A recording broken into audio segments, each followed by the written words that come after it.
Like a turning point, a pinch of food color transformed a whole vessel of water. Scientists had same moment in 1920s, which changed the course of science forever. Wait, but do you think it might involve something which comes to our vision daily, like this fan? Let's find out. While toying with magnets, which also somehow empowers the device on which you are watching this video, scientists in Stern and Gerlach experiment discovered A small shy phenomenon of spin in particles. Later, when we looked upon this classical phenomenon via quantum lens, we found out that they are nothing without each other, as spin defines particle as its identity. spin itself is defined as a kind of intrinsic angular momentum carried by particles. But unlike normal angular momentum, one can't change the speed of particle no matter what, and it may have a half integer value. For example, electron has a spin of half, so it could possibly have two orientations, spin up and spin down. But there's nothing serious about up and down. It just denotes that both orientations are always in exactly opposite direction. But angular momentum causes rotation.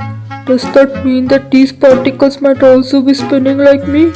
Well, they just like they spin. Because for them to have angular momentum of half, they would have to spin million times speed of light. Game over. Which violates the theory of relativity. Look at the shoe pair. Unfit match, right? Something we often feel in our teenage. Scientists had same dilemma when results while exploring spin contradicted classical theories. That with particles, we're uncertain about its orientation and pass through the separator in different dimensions. Particles always remain in a state of a Tossed coin in air, that is probable. like coin always have 50% chances of getting heads and tails.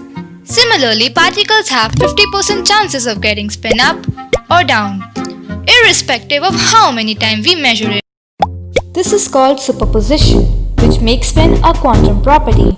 Taking the advantage of which, scientists are now building the next generation technology, that is, quantum computers.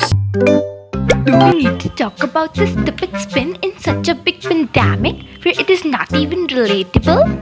Hey, I'm alive because of spin. By manipulating it, I detect diseases. Physics is saving life these days. Saving, transforming, and changing them. Stop creeping me out, man.